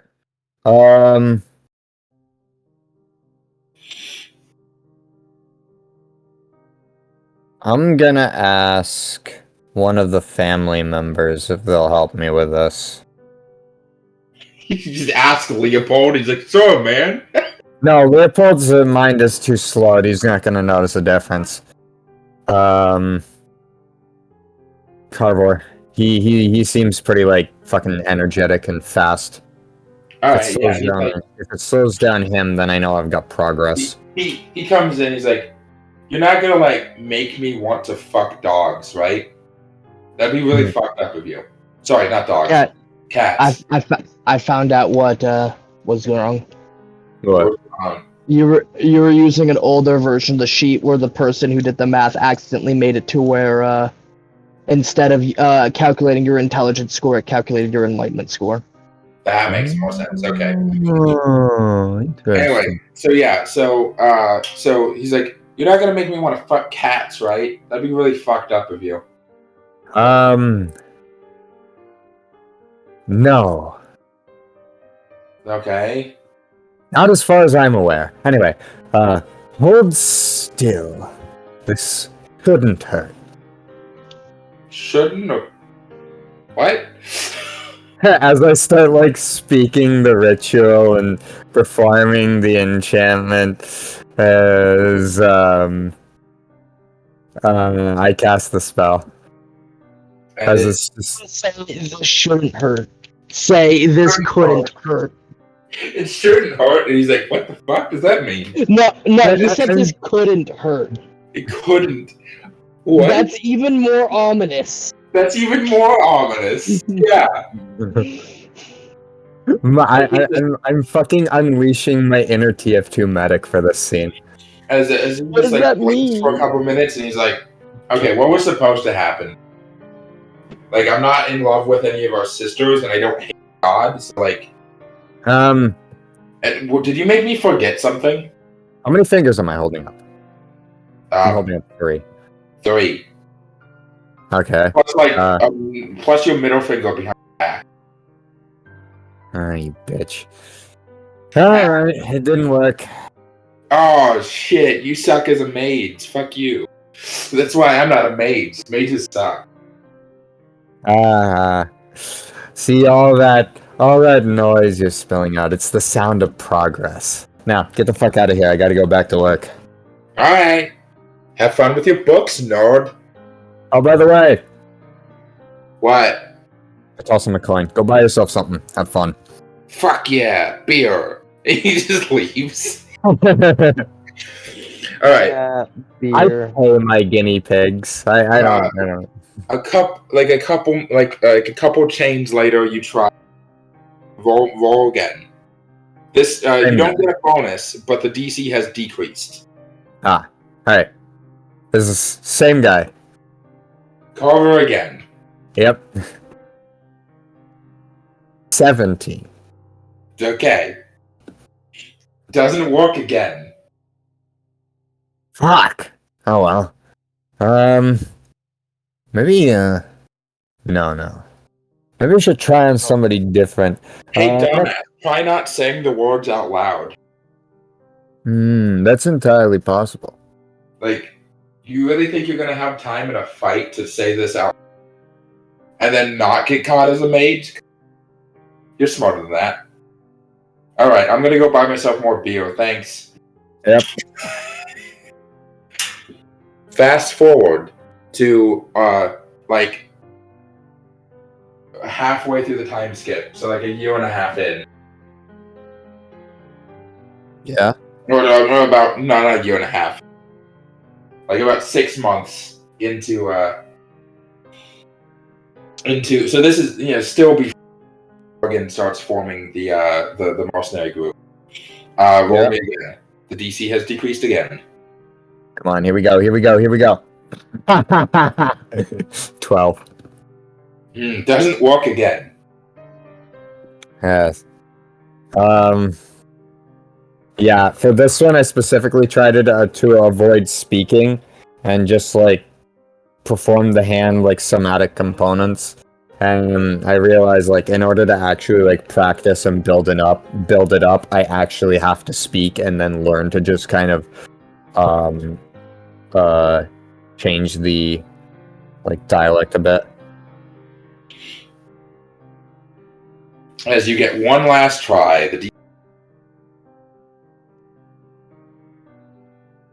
don't worry, if you don't succeed this time, you're still trying as of the... Yeah, I just don't get it immediately. Yeah, you don't have it yet, but you're still working on it. For this one, I am going to specifically attempt to try and... Yeah, use good fortune if you've got it. No, By and my I guy, don't. cinematic flare. I don't want to use cinematic flare yet because I kind of have. You know what? Fuck it. I'll use cinematic flare on a scene and next. You can try. Describe it first and then roll this time. All right.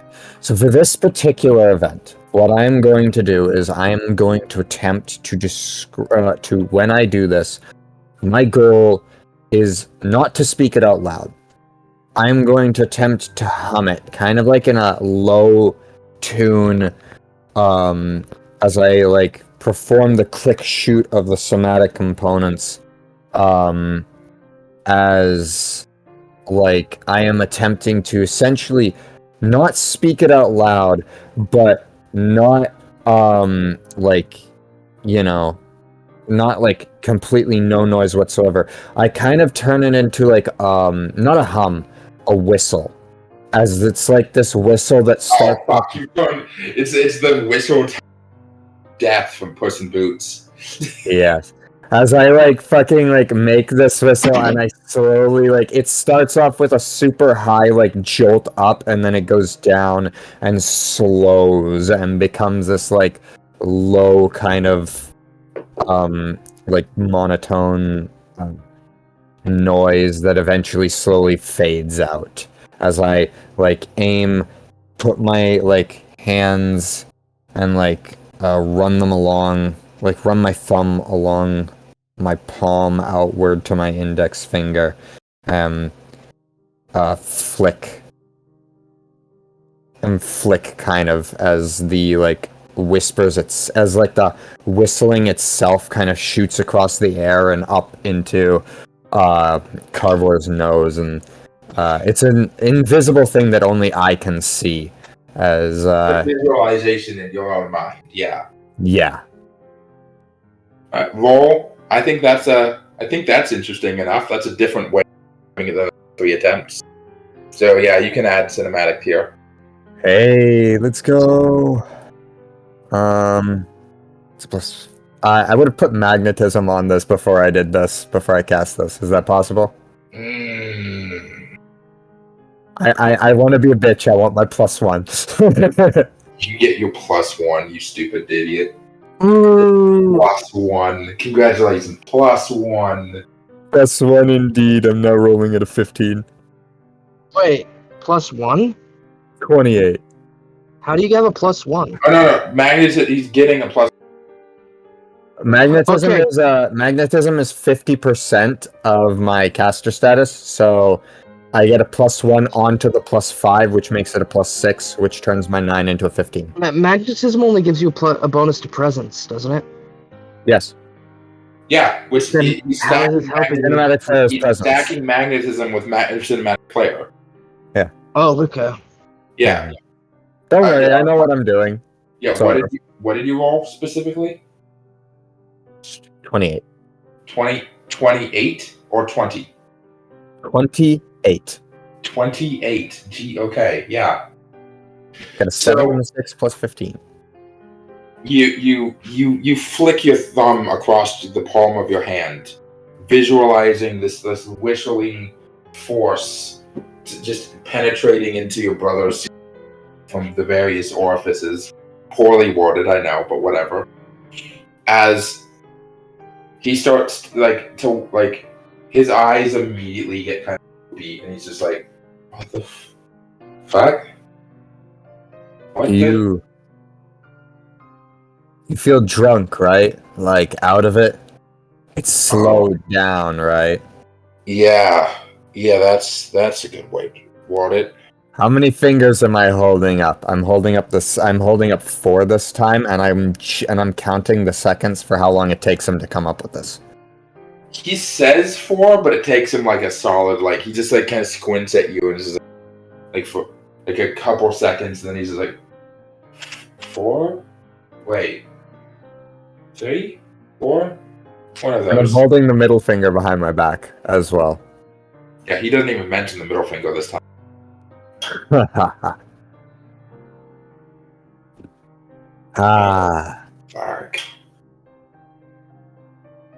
And you rolled so good. I want to clarify, the DC then went down by 2 points every time you failed. What was your DC originally? Originally it was 22, so now you beat out the original DC by almost and you beat out I the boosted current on it DC. once. You beat out the current DC by like 10 I imagine points. 2 boosts. So you boost twice off the current DC. So I will write up exactly how this spell functions by the end of the session. Don't let me forget. Yes. As I just kind of like put my hand up to his face and begin and just kind of like push my palm forward a bit as I just kind of like wave the drowsiness away from his head.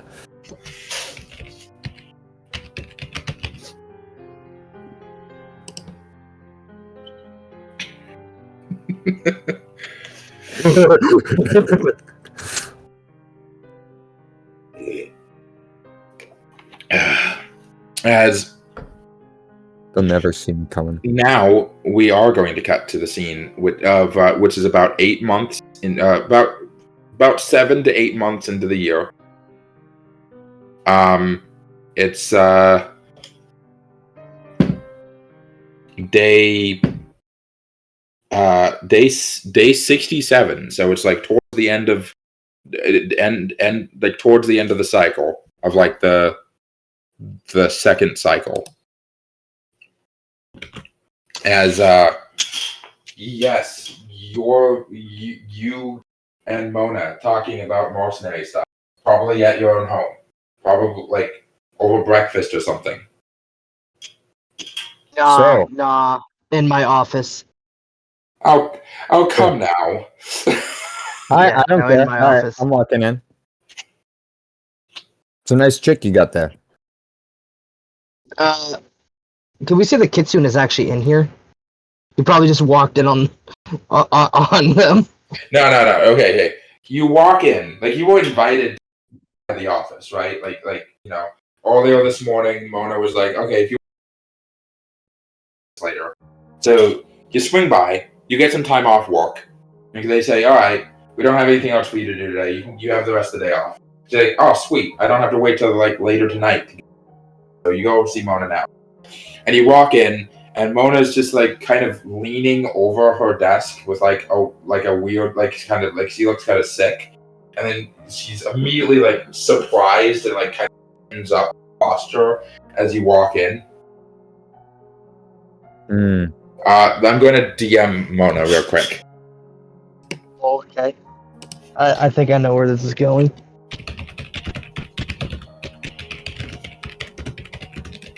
This is inappropriate if it's what I think it is. I knew that's what this was. Yeah, is he?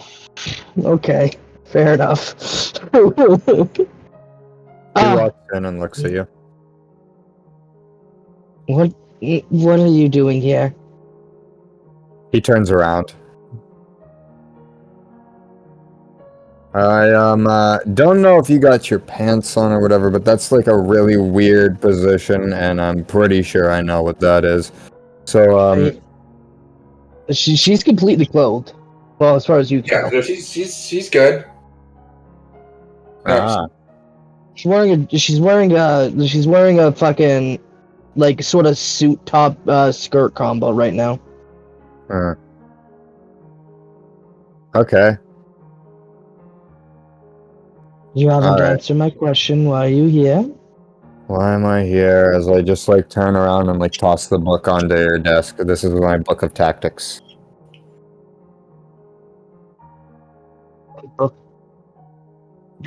Yeah, he's been working all year on this. It looks like he finally finished it. So I was talking to that what's his name? Your Mac, the guard that's been here, and he mentioned to me something about you guys starting some sort of mercenary organization, right?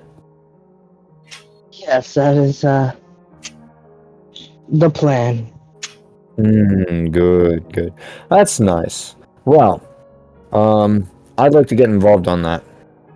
And as you can see there, if you look in that book, I have quite a bit to offer and add to this. Take a seat. I sit down. As you do, she sort of relaxes a bit, leaning back in her chair.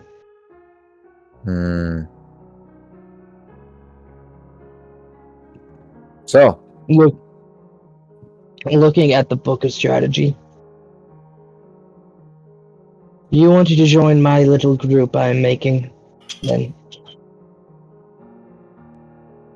Oh, I mean, here's the thing. My intention is that it's our group. We work together on this. Oh, little brother. No. We live in a man's world. I'm trying to make something of my own. I'll happily see you help, but this is my group. Do you think I give a shit about whether this is a man's world or not? We work together. No, you don't. Because you're a man.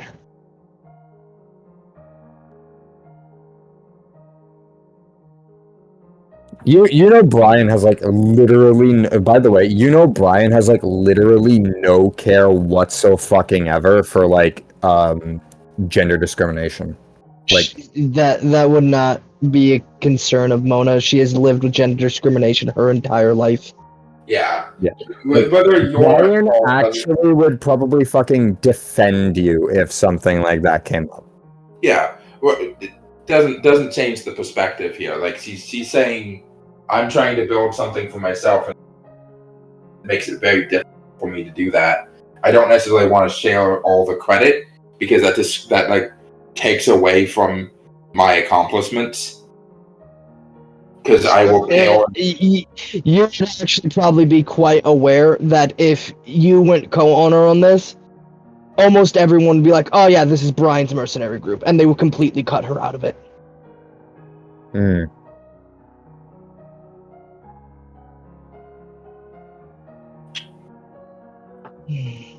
I just kind of look at you. You know how I work, right? You know how I think we both know how each other work. I don't care about getting the glory or the actual fame of running the group. But I would like to run it as a partnership. We don't have to tell people it's running as a partnership, but as far as we're both concerned, to everyone else, you're the leader. Between you and me, we're equals. Equals. She leans in, crossing her legs. As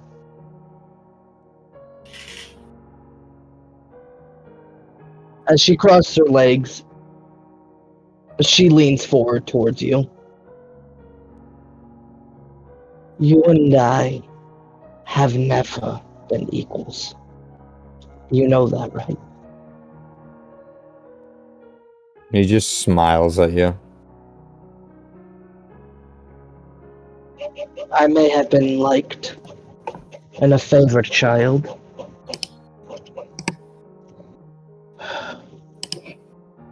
but you are a son.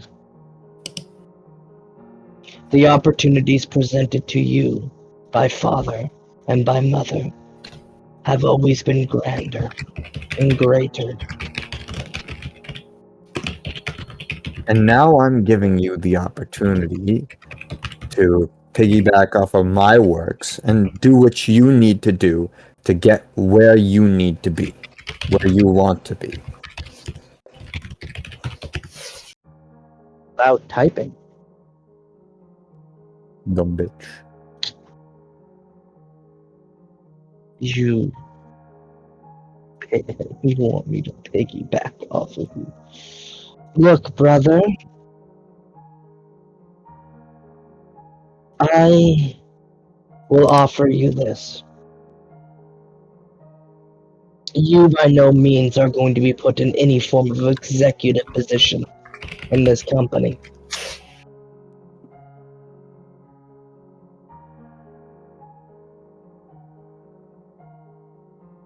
Okay. Then I'll just take my book and go then. As I reach over for my hand to grab it. You're not going to be put in an executive position, but I can put you in a position of authority over the mercenary group proper. I don't care about being the authority of the mercenary group proper. My whole goal is to just be the, useful fucking... What's it? The useful barber. Useful doctor. What I want is for us to be working together on this. Equals,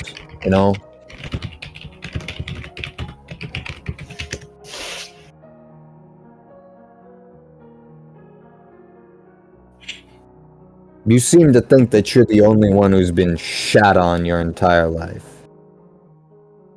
What do you think happened to me when I got kicked out? You went off and lived your own life. Yeah. And it's not like Father gave enough of a shit about me. Brother, before we got here, he was literally forcing me to marry a man I didn't love, to bear children I didn't want, to create a family I didn't need. And he forced me to try to follow his ways and his ideologies. We're both in the same boat. Maybe not the exact same way. Oh, yes. The same Despite boat. me being the older one, I was always the one shat on for doing the stupid shit while, my twin and Dara got praised. Oh. What do you... Your life must have been so hard.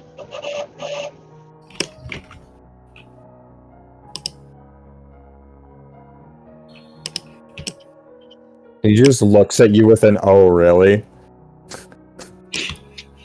Did you actually just pull out the fucking most petty line in the book? It must have been so hard.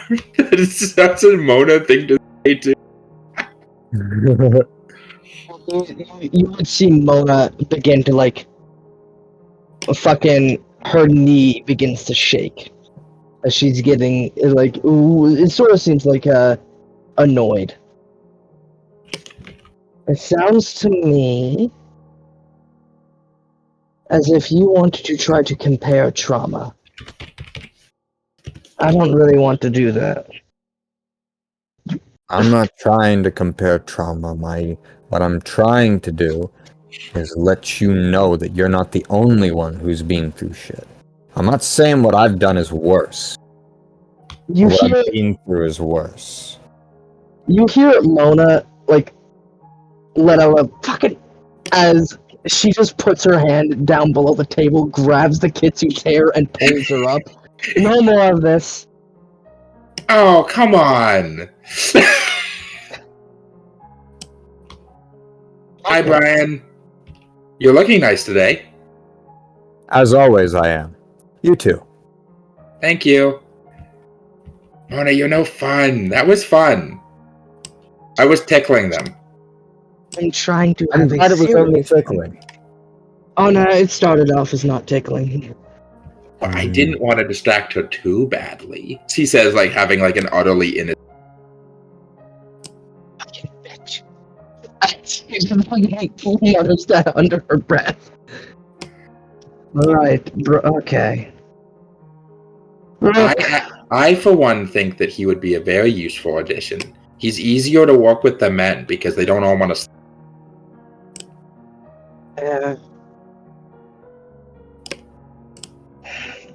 She looks you in the eyes. All you men want to do, brothers or not, is take from us. I like taking from everyone equally. You know that. Well, you get the chance to do that. We don't.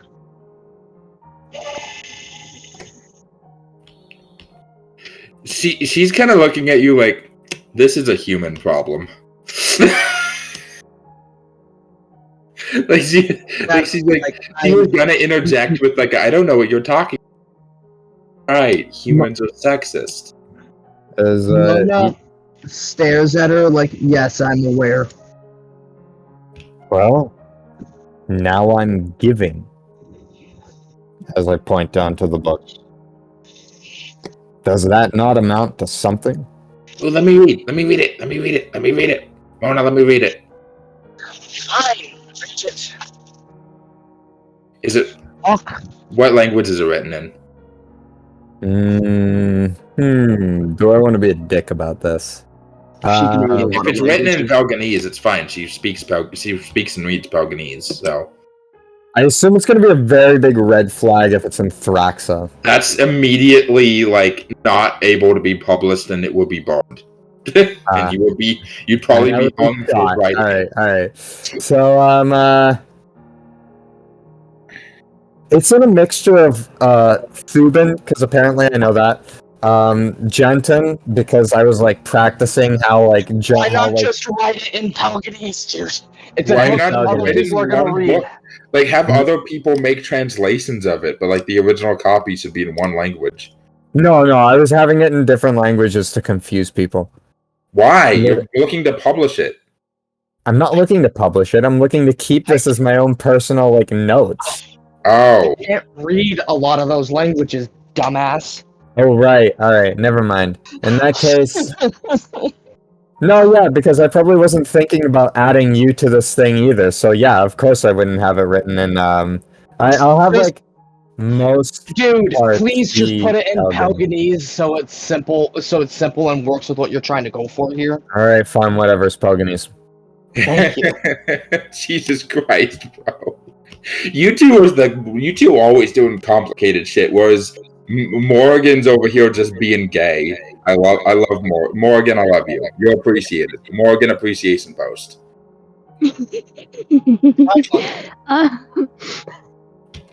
Anyways. Fine, brother. Yeah, she's like... Sorry, you go ahead. I'll allow you to be part of this. But as I said, you are going to have no part in the political aspects. Any job you do, successfully or not, will be on me. And I will be given the proper credit that I am due. I have no care to be on the political end of this. I have literally the only goal of being on the same level of authority as you. You take care of all the PR stuff and all the, like, you know, publicity and shit, and I'll rally the troops. But just so long as we are equal. Behind closed doors, that seems like a fair point.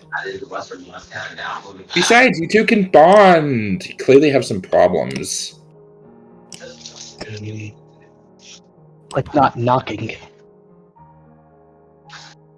What knocking? She said, like not knocking. Oh, yeah. Yeah, like not knocking.